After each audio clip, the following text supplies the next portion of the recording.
Hi computer scientists, Mr. Stafford here, and today I want to show you Unit 4, Lesson 3, Treating Data as Different Types. The first level has you work through the activity guide, so I'm going to skip to Level 3. And Level 3 says, help the Project Mercury Pastries food truck owner decide how many donuts to give to each customer. And we need to use math.random to generate a random number between 2 and 4 inclusive, meaning that we can get 2, 3, or 4, and then print out how many donuts the owner should give. So I'll zoom in a little bit, and what I want to do is store this in an int, and I'm just going to say int num is going to be equal to, and then cast this number as an int and say math.random,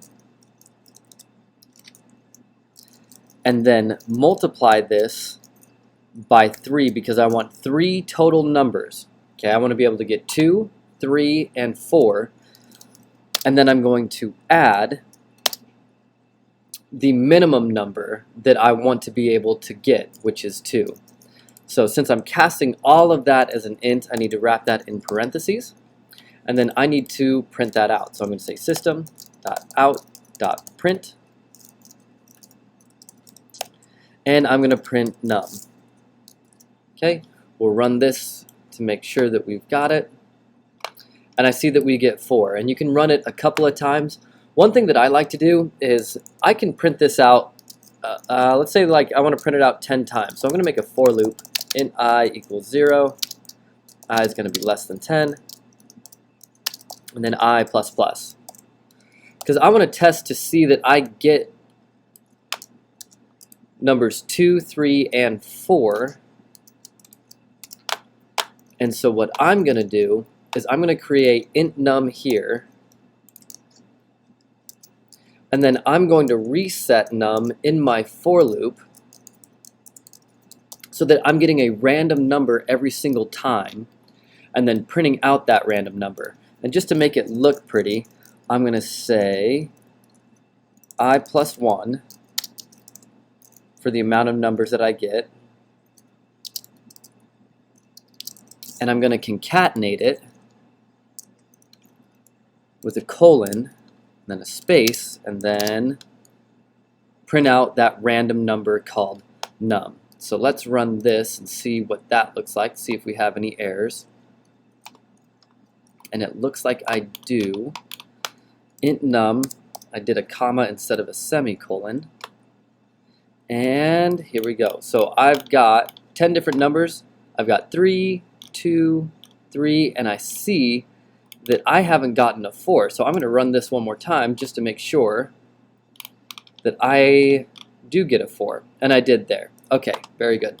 So that's a quick way to see, especially with random numbers, to test to see if you have the correct range of values. Is just put it in a for loop. I'm going to click finish, moving on to the next level. And it says, now that the owner can decide how many donuts to give a customer, they also want to choose a random flavor.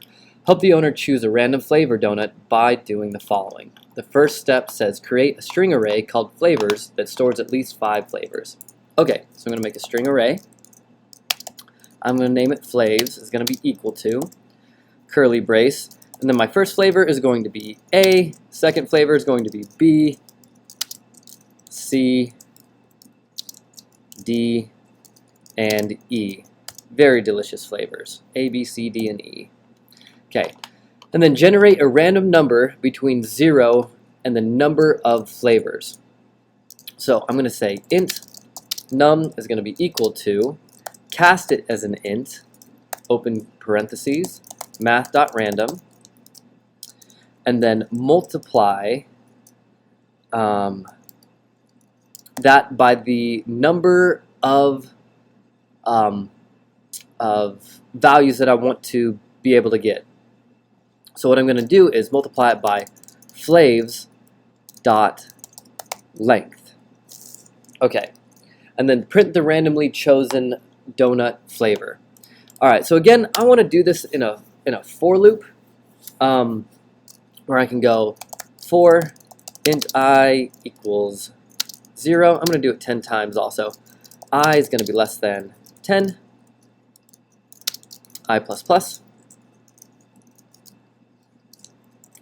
Open up the curly braces, and I'm going to do a system.out.print.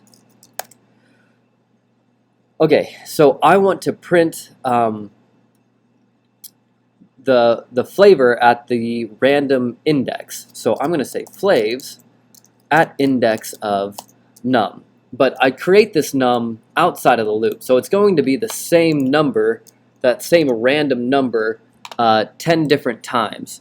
So I'm going to say, like I did last time, I'm going to go I plus 1, and then concatenate that with a colon again and a space, and say, I'm going to do flavor space and concatenate that. So flavor, and then the number, and then a colon, and I've got too many addition signs there. I'm going to make sure that this is a mathematical expression. And same thing as last time. I'm going to declare num, and then in my for loop, I'm going to set num equal to that, that expression where I'm creating that random number. Okay, let's run this, see if I have any errors, see if it's getting me what I want.